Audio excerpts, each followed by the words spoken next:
Capítulo 56. Fuera de sí, el espíritu acaba con los bandidos. Sumido en la confusión, el Tao termina expulsando al mono de la mente.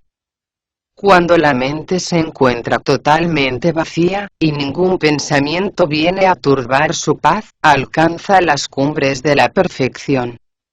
Para conseguir tan alto fin, se debe controlar con firmeza al mono y al caballo, el espíritu y el esperma deben guardar un equilibrio perfecto, y los 6 ladrones deben ser totalmente destruidos. De esta forma surgen pujantes los 3 vehículos, porque la iluminación solo se produce cuando han sido abolidos todos los niranas. Una vez destruidas las formas, puede alcanzarse el auténtico reino del oeste, donde la felicidad y el gozo son absolutos.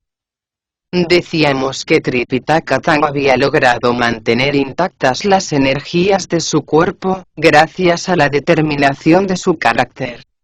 Era, en efecto, tan inamovible, que no habría cedido a las pretensiones de la diablesa, ni aunque hubiera sido despedazado con garfios de hierro. Tuvo la suerte además, de contar con la ayuda del peregrino y sus otros discípulos, que acabaron con el espíritu escorpión, y le libraron de la caverna del laúd. Cuando reanudaron el viaje, el tiempo no podía ser más claro y benigno. Una brisa suave esparcía por doquier el cálido aroma de las orquídeas silvestres. Los bambúes nuevos conservaban intacto, como si fuera un tesoro, el frescor que habían dejado las últimas lluvias. Nadie transitaba por aquellos parajes, ni siquiera los recogedores de hierbas medicinales. Los arroyos bajaban llenos de flores de todos los colores, que contrastaban con el tono pardo de los pájaros que buscaban la protección de los sauces. Enjambres de abejas revoloteaban alrededor de los granados, ajenas a la belleza que las rodeaba. Aunque las barcas del Dagón seguían haciendo luto, en las aguas del río Milé, los caminantes de tan largo viaje, no se detenían a envolver en hojas de bambú, las delicias de arroz. Era el paisaje típico que ofrece la naturaleza por la fiesta del doble 5. Tanto el maestro como los discípulos contemplaron embelesados la pujanza de la vida. Cuando más alto estaba el sol, se toparon una vez más con una montaña altísima que les cerraba el paso. El maestro detuvo el caballo, y volviendo la cabeza, dijo: «Wukong, ahí delante hay una montaña, que por sus características, debe de estar poblada de monstruos.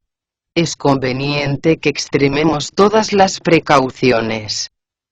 «No tengáis miedo, maestro», contestó el peregrino.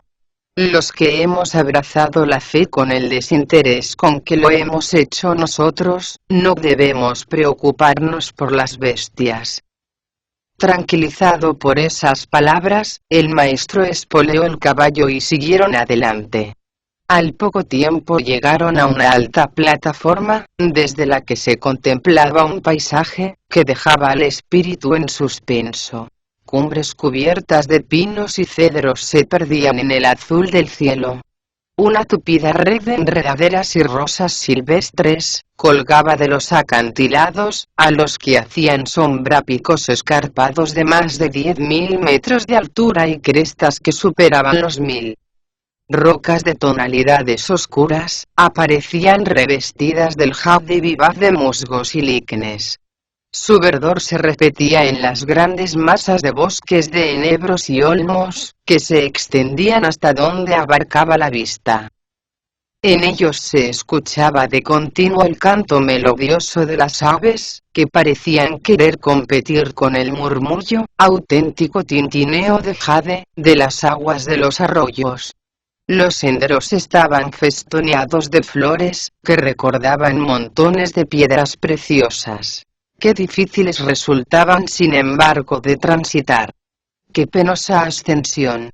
Los pies no encontraban un solo punto llano en el que apoyarse, resbalando de continuo y amenazando al caminante con dar con todos sus huesos por tierra. Pero tanto esfuerzo quedaba compensado por la visión fugaz de parejas de ciervos y zorros. Llamaba la atención el contraste que marcaban las negras pelambres de los monos, y el color blanquecino de los cervatillos.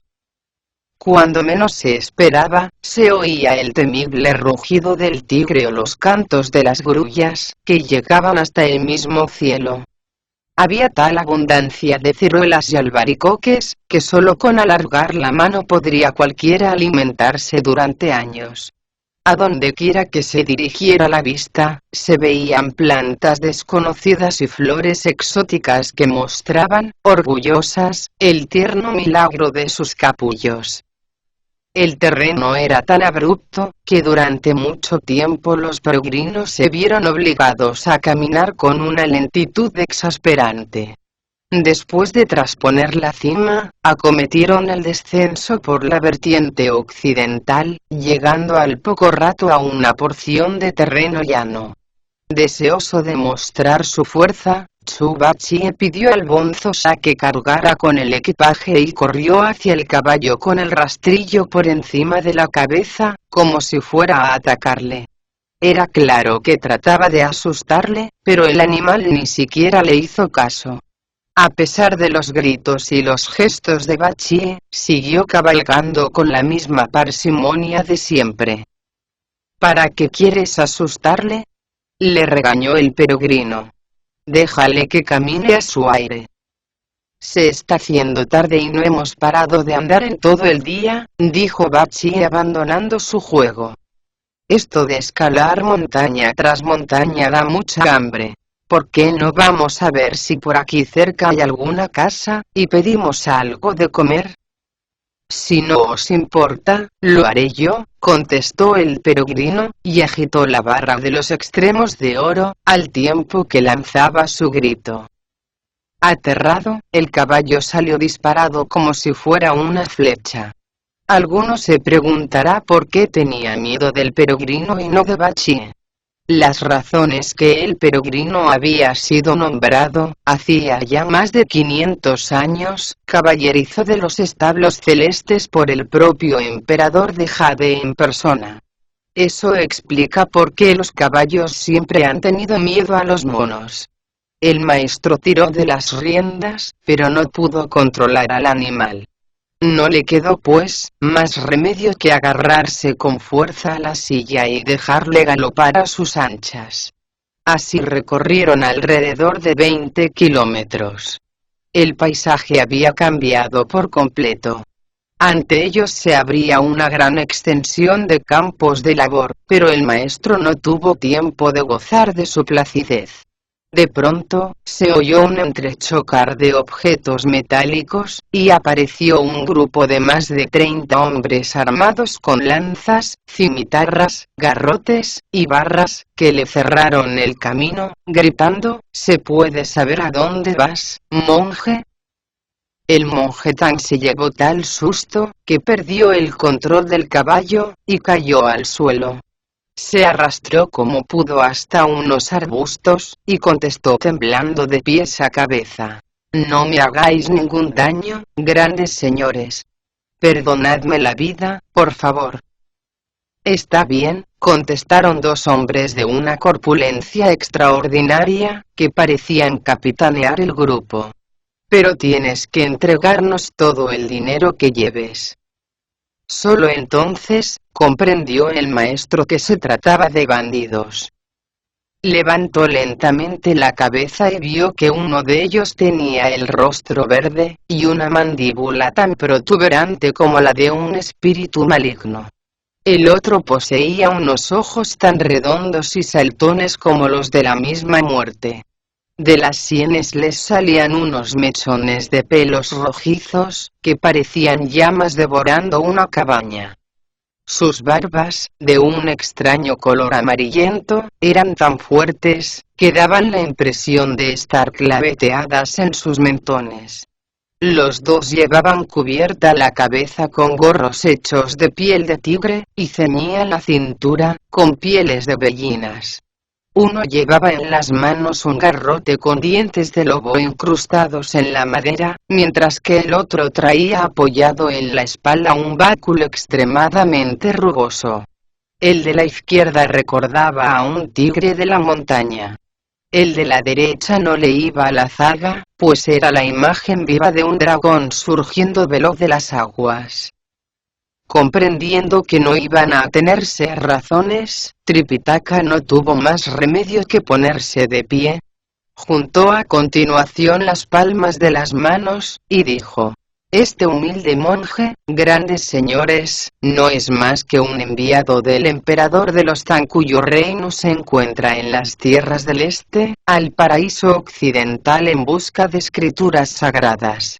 Han pasado muchos años desde que abandoné la ciudad de Chang'an. Eso explica que aun en el caso de que hubiera partido con las bolsas llenas, ahora no me quede ni una sola moneda. La verdad es que los que hemos renunciado a la familia, vivimos de las limosnas que nos dan por el camino. ¿De dónde voy a sacar el dinero que me pedís?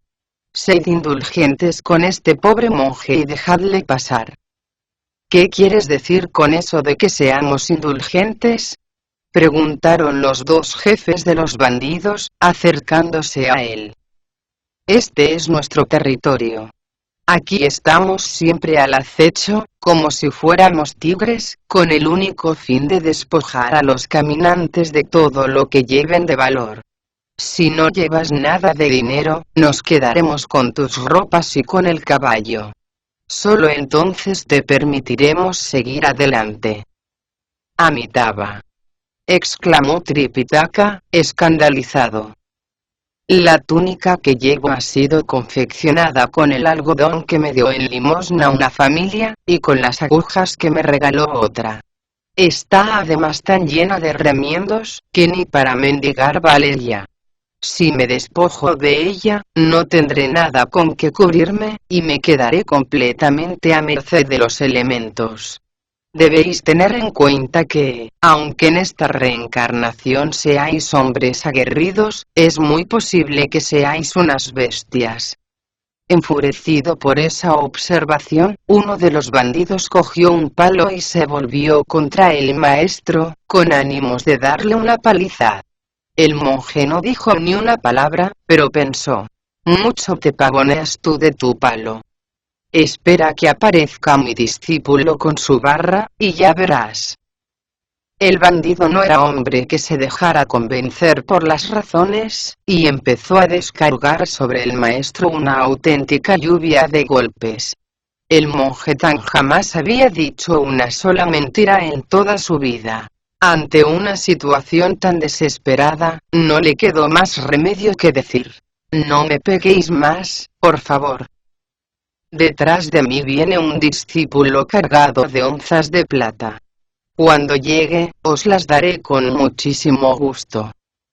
Este monje no vale ni para aguantar el dolor, se burló uno de los bandidos. Atable. Sin pérdida de tiempo, dos de los hombres que le seguían, amarraron al maestro con una cuerda, y le colgaron de un árbol. Los otros tres peregrinos habían salido en persecución del caballo, pero las carcajadas no les permitieron correr a la velocidad que hubieran deseado. Sin poder contener la risa, Bachie dijo por fin: ¿dónde nos estará esperando el maestro? Salió tan disparado, que posiblemente se encuentre muy lejos de aquí. No había acabado de decirlo, cuando le vio a lo lejos colgado de un árbol. Mirad, allí está, exclamó divertido. Como la espera se le hizo un poco larga, se ha subido a un árbol y ha empezado a columpiarse. ¡Qué humor el suyo! Deja de decir tonterías, de una vez, idiota, le regañó el peregrino. A mí me parece más bien, que está colgado de una rama. Quedaos aquí mientras yo voy a echar un vistazo. De un salto, subió a un montículo que había por allí cerca, y vio con claridad al grupo de bandidos. ¡Qué suerte!, se dijo frotándose las manos de alegría. Estaba empezando a echar de menos un poco de diversión. Bajó a toda prisa del montículo y, sacudiendo ligeramente el cuerpo, se convirtió en un monje joven de aproximadamente 16 años, y con una bolsa de color azul al hombro. Se llegó corriendo hasta donde estaba el maestro, y le preguntó a grandes voces: ¿quiénes son esos hombres malvados? ¿Por qué no me contáis lo que ha sucedido? ¿A qué vienen tantas preguntas?, replicó el maestro. ¿Es que no piensas liberarme? ¿A qué se dedican esos tipos?, insistió el peregrino. Son asaltantes de caminos, contestó Tripitaka. Detienen viajeros y les roban todo el dinero que lleven encima. Como yo no tengo nada, me han atado y me han colgado de este árbol, esperando a que aparecieras tú, para dejar definitivamente zanjada la cuestión. Si no logramos convencerlos, tendremos que entregarles el caballo. ¡Qué poca valentía la vuestra!, exclamó el peregrino sonriendo al oírlo. Existen muchos monjes en el mundo, pero ninguno tan cobarde como vos. Taichung, el gran emperador de los Tang, os envió al paraíso occidental a entrevistaros con Buda. Además, vuestro caballo es en realidad un dragón. ¿Quién va a poder arrebatároslo a la fuerza? Ya ves cómo me han atado, replicó Tripitaka. ¿Qué puedo hacer, si deciden darme una paliza? En fin, concluyó el peregrino. ¿Qué les habéis contado? No tuve más remedio que hablarles de ti, contestó Tripitaka. ¿Qué otra cosa podía hacer? Me estaban amenazando con darme una paliza. ¡Qué poca resistencia poseéis!, exclamó el peregrino. ¿Qué les contasteis en concreto de mí? Les dije que eras tú el que llevaba el dinero, respondió Tripitaka. Tuve que hacerlo, para que dejaran de golpearme. Fue solo para salir del paso. Me parece muy bien, opinó el peregrino. Gracias por hacerme un favor tan grande. Es el tipo de confesión que esperaba. Si hicierais al mes otras 70 u 80, no me faltaría trabajo, os lo aseguro. Al verle hablar con el maestro, los bandidos los rodearon y dijeron: tu maestro acaba de confesarnos que eres tú el que lleva dinero. Si nos lo entregas de buena gana, os perdonaremos la vida. De lo contrario, os mataremos antes de que podáis decir esta boca es mía. ¿A qué viene tanto alboroto?, exclamó el peregrino quitándose la bolsa de trapo que llevaba al hombro. Todo el dinero que llevamos está aquí, aunque os advierto que no es mucho. Alrededor de 20 libras de oro y cerca de 30 lingotes de plata. No llevo la cuenta del resto de las monedas. Quedaos con toda la bolsa, si queréis. Lo único que os pido es que no maltratéis a mi maestro. Como muy bien afirma un libro antiguo, aunque las riquezas sean importantes, solo la virtud es realmente necesaria. Lo que me exigís es una cosa que carece totalmente de importancia. Para los que hemos renunciado a la familia siempre existen lugares en los que mendigar. Ya nos proveeremos de todo lo necesario, cuando nos encontremos con alguna persona entrada en años que desea hacer un buen acopio de méritos. ¿Cuánto pueden gastar unas personas como nosotros? Lo único que quiero es que pongáis en libertad a mi maestro. Con eso me doy por satisfecho. El monje viejo es un tanto quisquilloso, comentaron satisfechos los bandidos al oír esas palabras. Afortunadamente, al joven le sobró generosidad. Soltadle inmediatamente, ordenó uno de los jefes de los bandidos. En cuanto se sintió libre, el maestro montó en el caballo, y sin preocuparse para nada del peregrino, se volvió, fusta en mano, por el camino por donde había venido. «Vais en dirección contraria», gritó el peregrino. Cogió a continuación la bolsa, y trató de seguirle, pero le detuvo uno de los bandidos. «¿A dónde crees que vas?», le preguntó el jefe de la banda. «Entréganos el dinero, si no quieres que acabe con tu vida». «Como iba diciendo», contestó el peregrino sonriendo, «dividiremos el dinero en 3 partes». «Este monje es más astuto de lo que creíamos», exclamó el jefe de los bandidos, malhumorado. «Ahora que su maestro se encuentra sano y salvo, quiere quedarse con algo para él». «De acuerdo. Enséñanos todo lo que llevas. Si es mucho, te dejaremos coger un poco, para que puedas comprar alguna cosilla de comer». «No me refería precisamente a eso», contestó el peregrino. «¿Crees de verdad que yo llevo dinero encima? Lo que quería decir es que vosotros tenéis que repartir conmigo todo el oro y la plata que habéis robado». «¿Habéis oído?», gritó el jefe de los bandidos, fuera de sí. «Este monje no sabe lo que es bueno. No solo se niega a darnos lo que lleva, sino que encima exige que le entreguemos lo que es nuestro. Ya está bien de cuentos. Lo que tú necesitas es una buena paliza». Y levantando su báculo de nudos rugosos, dejó caer sobre la cabeza del peregrino 7 u 8 golpes, pero este siguió como si no hubiera pasado nada. «Si es así como pegas a la gente», dijo Gokun sonriendo, «tendré que esperar hasta la primavera siguiente para que me hagas un poco de daño». «¿Qué cabeza más dura tiene este monje?», exclamó el bandido, asombrado. «Solo un poco», respondió el peregrino sonriendo.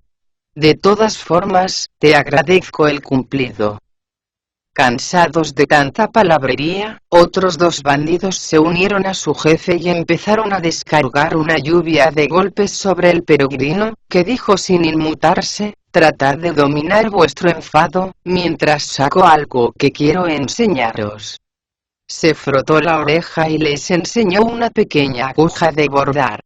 «Yo», añadió sin dejar de sonreír, «un humilde monje que ha renunciado a la familia, jamás llevo conmigo nada de dinero. Solo poseo esta pequeña aguja, que estoy dispuesto a regalaros con mucho gusto». «¡Qué suerte más perra la nuestra!», exclamó el bandido. «Dejamos escapar a un monje rico, y nos quedamos con otro que no tiene ni dónde caerse muerto. Este es un auténtico burro sin pelo. Por lo que se ve, coser se te da muy bien. ¿Quieres explicarme para qué quiero yo una aguja?». Al oír que no la quería, el peregrino la agitó solamente una vez y se convirtió en una barra del grosor de un cuenco de arroz. Asombrado, el bandido comentó: «Aunque joven, se nota que este monje es un mago». El peregrino dejó caer la barra en el suelo y dijo: «Se la daré al que sea capaz de levantarla».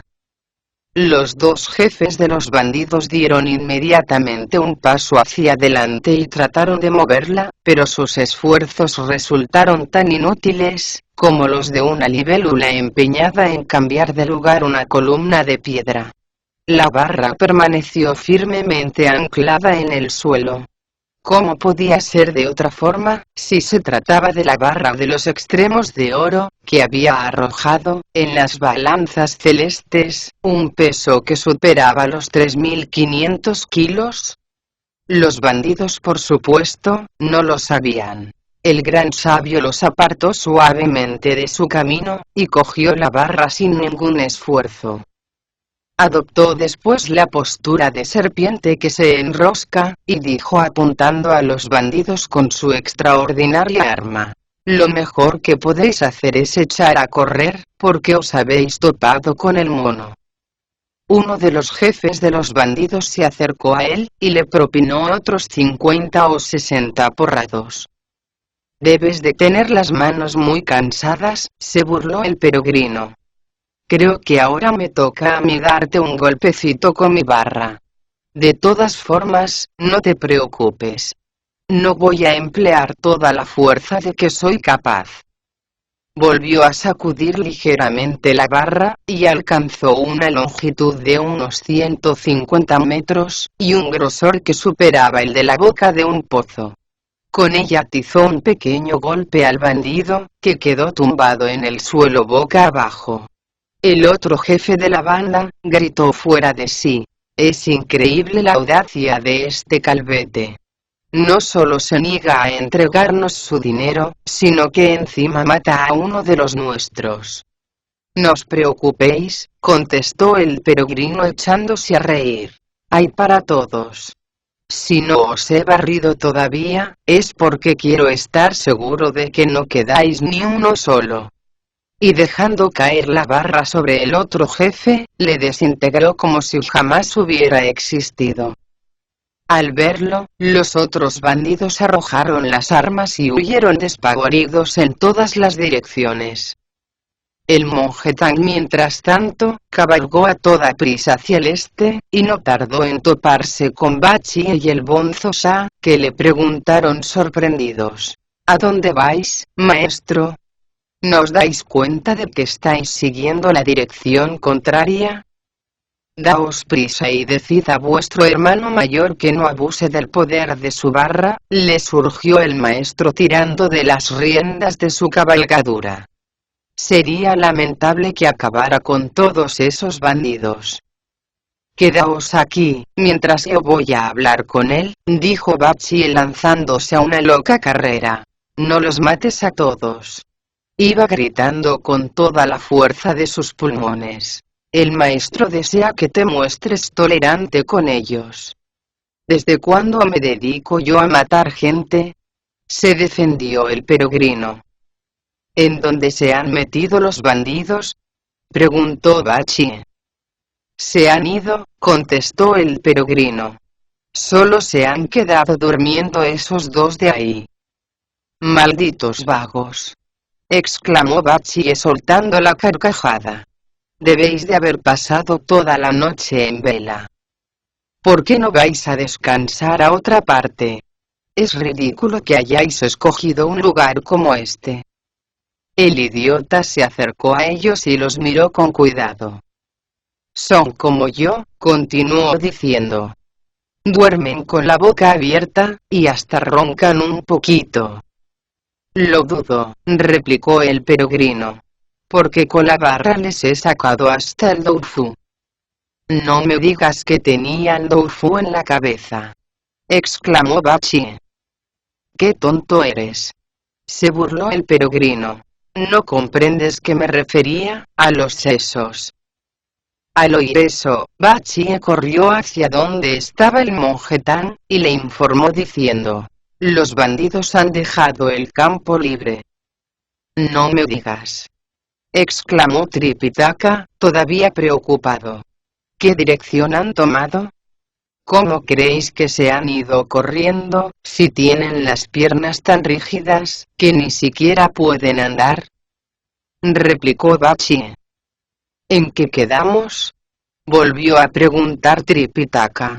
«¿No decías que han dejado el campo libre?». «Están muertos», respondió Bachie. «¿Qué más campo libre que ese queréis?». «¿Qué aspecto presentan?», inquirió una vez más Tripitaka. «Tienen 2 agujeros en la cabeza», contestó Bachie. «Abrid la bolsa y sacad unas cuantas monedas», ordenó Tripitaka. «Es necesario ir cuanto antes a por alguna medicina, para tapárselos». «¿Estáis bromeando?», exclamó Bachie. «Las medicinas valen solo para los vivos. ¿Para qué pueden quererlas los muertos?». «¿De verdad están muertos?», insistió el maestro, desalentado. Se sentía tan abatido, que empezó a lanzar insultos contra el peregrino, llamándole mono maldito y simio sin principios. Reanudaron la marcha y no tardaron en llegar al punto donde yacían los dos cadáveres, cubiertos totalmente de sangre. Incapaz de aguantar tan macabro espectáculo, el maestro ordenó a Bachie: haz un hoyo con tu rastrillo y entiérralos. Mientras tanto, rezaré una oración por ellos. Os estáis equivocando de persona, maestro, contestó Bachie. No fui yo el que los mató, sino el peregrino. Es a él al que corresponde enterrarlos, no a mí, yo no soy ningún sepulturero. Cansado de los continuos castigos del maestro, el peregrino se enfrentó con Bachie, diciendo: entiérralos de una vez, sobago. Como sigas haciéndote el remolón, te voy a enseñar a qué sabe mi barra de hierro. Asustado, el idiota empezó a hacer a toda prisa un hoyo junto a la ladera. En cuanto hubo alcanzado una profundidad de 2,5 metros, se topó con un suelo extremadamente rocoso, que se resistía a los embites del rastrillo. El idiota tiró la herramienta y empezó a quitar las rocas con el morro. Pronto volvió a encontrar terreno suave. La pericia del idiota era tal, que en cada intento lograba profundizar más de 15 centímetros. El agujero no tardó en alcanzar los 4 metros, y se decidió a meter en él los cuerpos de los dos bandidos. Un pequeño montículo de piedras marcó el lugar en el que quedaron enterrados. Tripitaka levantó entonces la voz, y dijo: Wukun, trae velas y un poco de incienso. Quiero leer las escrituras y rezar un poco por ellos. ¿Qué tonterías se os ocurren?, exclamó el peregrino. ¿De dónde voy a sacar el incienso y las velas, si nos encontramos a media ladera de una de las montañas más altas que existen, y no hay por aquí cerca ninguna aldea? Es imposible adquirir nada por estos parajes. Ni aun disponiendo de dinero, podríamos conseguir lo que pedís. Quítate de en medio, cabezota, le ordenó el monje tan con desprecio. En vez de incienso, usaré un poco de hierbas secas. Así podré realizar los rezos. Tripitaka desmontó del caballo, y empezó a orar junto al túmulo de piedras que marcaban la presencia de una tumba tosca. Entristecido como si los que yacían en ella fueran familiares suyos, el maestro oró de esta forma: inclinado ante vuestros nobles espíritus, os suplico que no echéis en saco roto mis súplicas. No soy más que un humilde monje procedente de las tierras del este, que se dirige hacia el oeste en busca de escrituras por expreso deseo del emperador de los Tang. Fue así como llegué a este lugar y me encontré con vosotros, fieles súbditos de una digna prefectura enclavada en estas montañas, y cuyo nombre no me cabe el honor de conocer. Con palabras cargadas de amabilidad os supliqué que me dejarais proseguir mi camino, pero os negasteis a escucharme y, poco a poco, os fuisteis hundiendo en las cimas del enfado. Por eso, perdisteis vuestras vidas a manos del peregrino. Ahora, lloro yo vuestras muertes ante estos despojos que yacen bajo un túmulo de tierra. A falta de velas, os ofrezco trozos de bambú. Sé bien que no pueden dar luz, pero vos conocéis la bondad de mi intención. Por no disponer de ofrendas, os presento cantos rodados y piedras. No desconozco que no poseen sabor, pero vuestros ojos de espíritus pueden ver la sinceridad con que ahora los coloco sobre la tierra. Cuando lleguéis al salón de la oscuridad y os pregunten por el nombre de la mano homicida que os ha dado muerte, recordad que ha sido San, y no Chen, el que lo ha hecho. Quien obra el mal merece castigo, y quien adeuda debe pagar. No acuséis, pues, de vuestro crimen a este humilde buscador de escrituras. Una vez que os habéis lavado las manos, dijo Bachie, no estaría de más que intercedierais un poco en nuestro favor. Al fin y al cabo, no estábamos presentes cuando él los mató. Ni corto ni perezoso, esparció por el suelo otro puñadito de hierbas secas, y añadió, cuando presentéis vuestro pleito, nobles espíritus, inculpad únicamente al peregrino. Ni Bachie ni el bonzo Sha tienen que ver nada con lo ocurrido. No se puede decir que seáis muy amable, ¿no os parece, maestro? Dijo finalmente el gran sabio sin poderse aguantar. Ni yo mismo sé cuánta energía he gastado en esta empresa vuestra, de ir en busca de las escrituras. Si he acabado con estos dos bandidos sin escrúpulos, no ha sido por mi propio gusto, sino por defenderos a vos y vuestros principios. Sin embargo, en vez de agradecérmelo, sugerís a sus espíritus que presenten una queja contra mí. Si no hubierais decidido ir al paraíso occidental, jamás me habría convertido en discípulo vuestro, ni habría terminado viniendo a un lugar como este. ¿Qué necesidad tenía de acabar con las vidas de estos dos si me hubiera quedado en mi casa? Pero, en fin, puesto que así lo habéis dispuesto, también yo voy a decir una pequeña oración por ellos. Golpeó 3 veces seguidas con la barra de hierro en el túmulo de piedras, y añadió, vosotros, bandidos asquerosos, escuchadme. 7 golpes me disteis con vuestros garrotes en esta parte y otros 8 en esta otra. Lo único que conseguisteis fue ponerme furioso, porque vuestros golpes ni siquiera me hicieron cosquillas. Reconozco que se me fue la mano y acabé matándoos. Podéis presentar contra mí todas las quejas que queráis. Os advierto que no me quita el sueño, porque el emperador de Jade me conoce bien y los de Barajas obedecen mis órdenes. Las 28 constelaciones tiemblan ante mí, y los 9 planetas se esconden al verme. Hasta los dioses protectores de ciudades, prefecturas, y distritos, se inclinan ante mí. No en balde soy conocido como Sosia del cielo. El guardián del monte Tai me teme, los 10 reyes del infierno fueron en cierta ocasión mis servidores, y los 5 grandes dioses, mis sirvientes. Hasta los 5 ministros de los 3 reinos, y los dioses de los 10 puntos cardinales, me consideran sus amigos. Así que ya estáis advertidos. Id a presentar vuestra queja donde queráis. Al oír esa forma de hablar, Tripitaka exclamó sorprendido, «¡Qué poco respetuoso eres! Con la oración que he recitado deseaba hacerte comprender el valor de la vida, y de esa forma, ayudarte a ser una persona virtuosa. ¿Por qué te lo tomas siempre todo tan a pecho?» «Os agradezco vuestras buenas intenciones», contestó el peregrino. En fin, se está haciendo tarde y sería conveniente buscar un lugar donde pasar la noche. Aunque no dijo nada, era claro que el maestro seguía enfadado.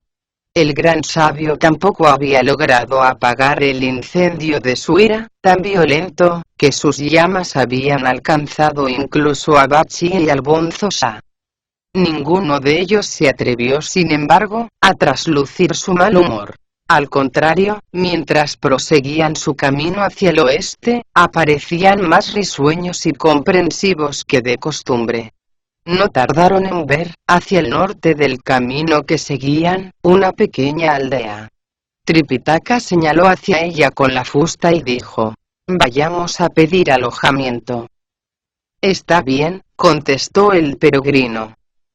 Cuando hubieron llegado a la aldea, Tripitaka desmontó de su cabalgadura. Comprobaron entonces, que se trataba de un lugar francamente encantador. El sendero que los surcaba, aparecía festoneado de flores, y todas sus casas se encontraban al abrigo de una variedad increíble de árboles. Se oía un plácido murmullo de aguas, que debían de nacer montaña arriba. Los prados se entremezclaban con los campos de trigo. En un sauce, mecido dulcemente por la brisa, dormía un pájaro cansado, mientras que una pequeña gaviota descansaba en los juncales cubiertos de rocío. Los cedros competían en verdad con los pinos. Otro tanto hacían las espadañas, con los brillantes tonos rojizos de las hojas de los arces. A la hora del crepúsculo, los perros ladraban como si quisieran retar a los gallos, que se despedían del día dejando escapar el estruendo de su canto. Los rebaños de vacas regresaban lentamente a sus establos, donde los campesinos estaban terminando de dar de comer al resto de su ganado. De las chimeneas salían densas columnas de humo, dando a entender que el mijo se cocía en el fuego de cada hogar. El sol acababa de ponerse, y los habitantes de la montaña se encontraban ya al abrigo de sus casas. De una de ellas salió un anciano, que preguntó al maestro, después de devolverle el saludo que éste le había hecho: ¿De dónde venís? De la corte de los Tang, contestó Tripitaka. Por deseo expreso de su emperador, me dirijo hacia el paraíso occidental, con el fin de conseguir escrituras sagradas. Al pasar por estos hermosísimos parajes, empezó a hacerse de noche y decidimos acercarnos a esta respetable aldea, a pedir cobijo. Hay una enorme distancia desde ese lugar que dices hasta aquí, comentó el anciano, sonriente. ¿Cómo os las habéis arreglado para escalar todas esas montañas que os separan de vuestro reino? Habréis tenido que vadear además infinidad de ríos. No viajo solo, respondió Tripitaka. Me acompañan 3 discípulos. ¿Dónde se han metido? Volvió a preguntar el anciano. Son aquellos que están de pie junto al camino, contestó Tripitaka señalando con el dedo. El anciano volvió hacia allá la cabeza, pero al ver lo feos que eran, se dio media vuelta y corrió a refugiarse en su casa. Afortunadamente el maestro le agarró de la ropa y dijo: «Dadnos cobijo por esta noche, por favor. En cuanto haya amanecido, reanudaremos el viaje, os lo prometo». El anciano estaba tan asustado, que apenas podía hablar. El cuerpo le temblaba como si fuera la copa de un arce sacudida por una tormenta. Haciendo acopio de una fuerza de voluntad increíble, consiguió por fin sacudir la cabeza y las manos, al tiempo que decía: «No, no. Es imposible. Esos de ahí no son seres humanos, sino monstruos». «No les tengáis miedo», trató de tranquilizarle Tripitaka con una sonrisa. «No son monstruos, como suponéis. Son así de feos desde que nacieron». «No podéis engañarme», gritó el anciano. «Está claro que uno es un yaksa, otro un espíritu con cara de caballo, y el último, un señor del trueno». Al oír eso, el peregrino gritó: «El señor del trueno es mi nieto, el yaksa mi bisnieto, y el espíritu con cara de caballo mi tataranieto». El anciano cambió totalmente de color.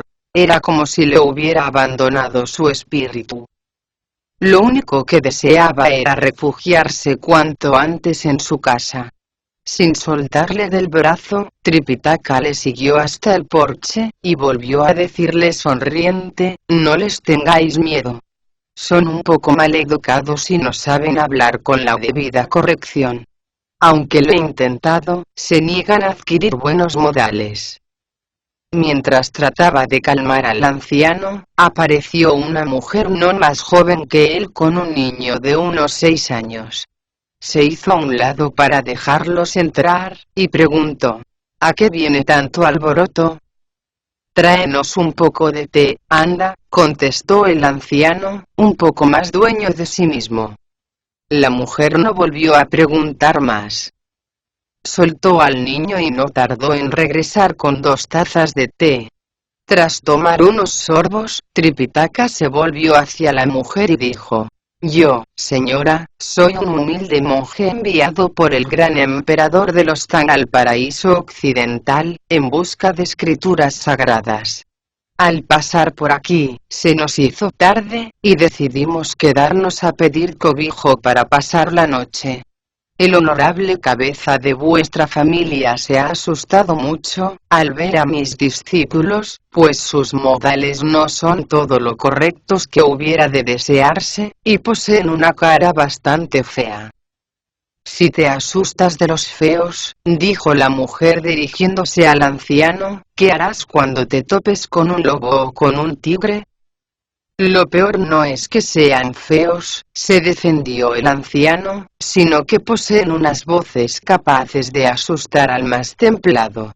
Cuando comenté que uno parecía un yaksa, otro un espíritu con cara de caballo, y el último un señor del trueno, uno de ellos contestó, dando un alarido terrible, que el señor del trueno era su nieto, el yaksa su bisnieto, y el espíritu con cara de caballo su tataranieto. ¿Quién no va a asustarse al oír cosas como esas? El que parece un dios del trueno, explicó Tripitaka sacudiendo la cabeza, es Sanokun, mi discípulo más antiguo. El que decís que tiene la cara de un espíritu con rostro de caballo, responde al nombre de Tsugunen, y es mi segundo discípulo. Por lo que respecta al último, el que os recuerda a un yaksa, es mi discípulo tercero y se llama Shao Qing. A pesar de su indiscutible fealdad, han abrazado la fe con total dedicación, llevando una vida de pobreza absoluta y de búsqueda incansable de la virtud. ¿Cómo van a ser monstruosos demonios? Os aseguro que no hay razón alguna para tenerles miedo. En ese caso, concluyeron los dos ancianos, más tranquilos, hacedlos pasar. No está bien que pasen la noche a la intemperie. El maestro salió a llamarlos, y les advirtió: procurad portaros como es debido con esa familia. Ya visteis lo mucho que se asustó el anciano, al veros. Hay que mostrarse corteses con quienes nos dan techo y cobijo. ¿Quién ha dicho que yo sea feo y mal educado? Replicó Bachi ofendido. Además, no poseo ni la cuarta parte de la cara dura de nuestro querido hermano mayor. Tienes razón, admitió el peregrino sin dejar de reír. Si no fuera por esa cara, ese morro, y esas orejas, serías un hombre hermosísimo. Dejad de discutir de una vez, lo surgió el bonzo Sha. No es este lugar para vuestras trifulcas. Entremos en esa cabaña y asunto concluido. Sin más preámbulos, dejaron el caballo y el equipaje a la puerta, saludaron con respeto a los que estaban dentro de la casa, y tomaron asiento al lado de su maestro. Al ver lo impecable de sus modales, la mujer metió al niño en una de las habitaciones de atrás, y se puso a preparar una cena vegetariana, a huéspedes tan distinguidos. Para cuando hubieron dado cuenta de ella, era ya noche cerrada. Para que los peregrinos pudieran seguir charlando, la mujer trajo unas velas, y se puso detrás del anciano. ¿Cómo os apellidáis, señor? Preguntó entonces el maestro. Yan, respondió el anciano, para añadir a continuación que acababa de cumplir 74 años. ¿Cuántos hijos tenéis? Volvió a preguntar Tripitaka. Solo uno, contestó el anciano. El niño que sigue a todas partes a mi mujer es nuestro nieto. Si no es mucha molestia, dijo el maestro, me gustaría saludar a vuestro hijo.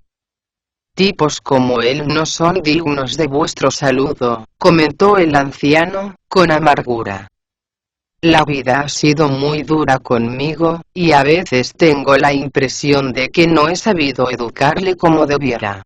Mi hijo ya no vive con nosotros. ¿En dónde tiene ahora su residencia, y a qué se dedica? Inquirió una vez más el maestro. qué pena me da hablar de eso. Suspiró el anciano, sacudiendo la cabeza. ¿Qué más quisiera yo que se dedicara a algo digno? Desgraciadamente no tiene respeto por nada y todos sus planes están preñados de maldad. De lo único que se preocupa es de robar, matar, y prender fuego a todo cuanto encuentra. Hace 5 años que se ha unido a una banda de malhechores y rufianes, y desde entonces no hemos vuelto a verle. ¿Será uno de esos a los que mató Urukun? Se dijo Tripitaka sin atreverse a contestar. Sentía una profunda intranquilidad que le hizo levantarse del asiento que ocupaba. ¿Qué dramas encierra la vida?, exclamó por fin. ¿Cómo es posible que de padres tan virtuosos puedan nacer hijos tan malvados? Hijos como esos, dijo el peregrino, acercándose a los ancianos, solo pueden dar quebraderos de cabeza a sus padres. ¿Para qué preocuparse de él? Si queréis, puedo ir en su busca y darle muerte. Personas así deshonran a toda una familia. ¿Para qué cargar con semejante baldón? También yo soy de esa opinión, respondió el anciano, pero no tengo más hijo que él. Todos necesitamos a alguien que nos entierre y cuide nuestra tumba. Es mejor que no te entrometas en los asuntos de esta familia, aconsejaron Bachie y el bonzo al peregrino. Nosotros no somos defensores de la ley. Si su propia familia se niega a entregarle a la justicia, ¿por qué habremos de hacerlo nosotros? Lo único que podemos hacer es pedir un poco de paja y tumbarnos en cualquier sitio a descansar. Reanudaremos el viaje en cuanto haya amanecido. El anciano se levantó y llevó al bonzo a la parte de atrás, para que cogiera toda la paja que quisiera. Les indicó después que podían pasar la noche en un granero que había junto al corral. Agradecidos, Bachie cogió el caballo de las riendas, el bonzo cargó con el equipaje, y se retiraron todos a descansar. No hablaremos de momento más de ellos. Sí lo haremos del hijo del anciano Yang, que pertenecía en efecto a la banda de malhechores que habían tratado de robar al maestro. Después de que el peregrino hubiera dado muerte a sus jefes, cada cual huyó por donde pudo, pero eso de la cuarta vigilia, volvieron a reagruparse, y tomaron refugio en la casa del señor Yang. Al oír los golpes de la puerta, el anciano se vistió a toda prisa y dijo a su mujer: «Es él. Ha vuelto». «Si es él», replicó la mujer, «¿por qué no vas de una vez a abrir la puerta?». Los bandidos entraron en tropel en la casa, gritando: «Tenemos un hambre canina. Sácanos algo de comer, anda». El hijo de los Yang corrió a despertar a su esposa, para que preparara algo de arroz. Como no quedaba leña en la cocina, fue al corral de la parte de atrás y vio el caballo. Al volver junto a su esposa, le preguntó: «¿De quién es ese caballo blanco que hay en el corral?». «De unos monjes procedentes de las tierras del este, que van en busca de escrituras», respondió la mujer. «Llegaron anoche pidiendo cobijo, y los ancianos los han dejado dormir en el granero de atrás». Al oír eso, el hijo de los Yang corrió al encuentro de los otros diablillos, riéndose y aplaudiendo de gozo. «No sabéis la suerte que tenemos», dijo sin poder contener la carcajada. «Los monjes que mataron a nuestros jefes se encuentran aquí. Están en el granero de atrás, durmiendo tranquilamente». «Es verdad eso», exclamaron los demás bandidos a coro. «Vayamos a por esos burros sin pelo y hagámosles picadillo. Aparte de vengar a nuestros jefes, les quitaremos el caballo y todo lo que llevan encima». «¿A qué viene tanta prisa?», replicó el hijo de los Yang. «Mientras se cuece el arroz, afilemos bien nuestros cuchillos. Ya iremos a por esos desgraciados cuando hayamos llenado la panza». Cuando el anciano los oyó hablar de esa forma, corrió al granero en el que dormían el monje Tang y sus discípulos, y les dijo: acaba de presentarse mi hijo con un grupo de bandidos. Al descubrir que os encontrabais aquí, han decidido acabar con vosotros. Sé lo mucho que os ha costado llegar hasta este lugar, así que no me parece justo que vuelvan contra vosotros su ira. Recoged vuestras cosas a toda prisa, y escapad por la puerta de atrás. Al oírlo, Tripitaka se echó rostro en tierra y empezó a golpear el suelo con la frente, en señal de gratitud. Bachie cogió las riendas del caballo, el bonzo se cargó con la pértiga del equipaje, y el peregrino tomó el báculo de 9 nudos de su maestro. El anciano los llevó hasta la puerta de atrás, y después regresó a la cama sin hacer el menor ruido. Ninguno de los bandidos se dio cuenta de su estratagema. Cuando terminaron de comer y de afilar sus cuchillos y sus lanzas, era ya cerca de la 5ª vigilia. Como un solo hombre, se lanzaron sobre el granero, pero lo encontraron totalmente vacío. A toda prisa encendieron antorchas y lámparas, aunque por mucho que buscaron, no hallaron ni rastro de los monjes. Finalmente vieron que la puerta de atrás estaba abierta, y exclamaron al mismo tiempo: «¡Se han escapado por aquí!». Gritando como salvajes, se lanzaron a una persecución brutal. Cada uno parecía una flecha lanzada por un arco distinto. No es extraño pues, que a eso de la salida del sol, avistaran por fin al monje Tang. Al oír a sus espaldas un lejano rumor de voces y gritos, el maestro se dio media vuelta, y vio acercarse a una jauría de más de 30 hombres armados con cuchillos y lanzas. «Esos hombres nos están dando alcance», exclamó desalentado. «¿Qué podemos hacer?». «Tranquilizaos», dijo el peregrino. «Ahora mismo voy a acabar con ellos». «No les hagas ningún daño, Wu-kun», ordenó Tripitaka deteniendo al caballo. «Limítate a asustarlos». El peregrino no estaba por supuesto dispuesto a escucharle. Se dio a toda prisa la vuelta, y se encaró con sus perseguidores, diciendo: «¿Se puede saber a dónde van los señores tan rápidamente?». «Maldito calvo», gritaron los bandidos. «Devuélvenos la vida de nuestros jefes, si no quieres que acabemos contigo». Mientras rodeaban al peregrino, no dejaban de lanzarle cuchilladas y lanzazos tan certeros como la picadura de un escorpión. El gran sabio sacudió ligeramente la barra de hierro, y al instante adquirió el grosor de un cuenco de arroz. Con ella se enfrentó a los que le cerraban el paso. Sus golpes eran tan efectivos, que algunos de los bandidos cayeron como estrellas fugaces, mientras los demás se dispersaban como la neblina en un día de sol. Los que recibían de lleno los golpes, morían al instante.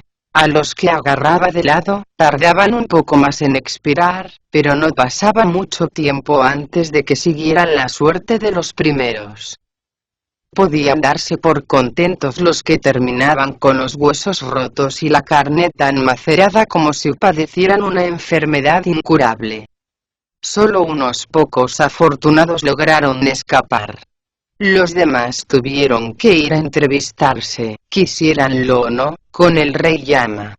Cuando Tripitaka vio la cantidad de hombres que habían caído, se sintió tan asqueado, que se dio media vuelta y continuó cabalgando hacia el oeste. Bachie y el bonzo ya le siguieron, pisándole los talones. El peregrino no se molestó en seguirlos. Empezó a revolver sin ninguna consideración entre los heridos, y preguntó: «¿Quién es el hijo del anciano Yang?». «Ese de amarillo», gimió uno de los heridos. El peregrino cogió un cuchillo y cortó la cabeza al que vestía del color que le habían dicho.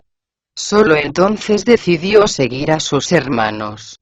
tomó la sanguinolenta cabeza del bandido y, en 2 zancadas, se puso a la altura del monje Tang. Este es el hijo del anciano Yang, maestro, dijo enseñándole la cabeza con orgullo. Le he decapitado con mis propias manos. Tripitaka se llevó tal impresión, que se cayó del caballo como si fuera una fruta madura. ¡Maldito mono!, gritó enfurecido, quita eso de mi vista. Llévatelo. Me das asco. De un empellón, Bachi le arrancó la cabeza de las manos. Le dio una patada y la enterró con el rastrillo en el sitio exacto en el que fue a detenerse. El bonzo Sha por su parte dejó a un lado el equipaje, y corrió a asistir al monje Tang, diciendo: «Levantaos, maestro».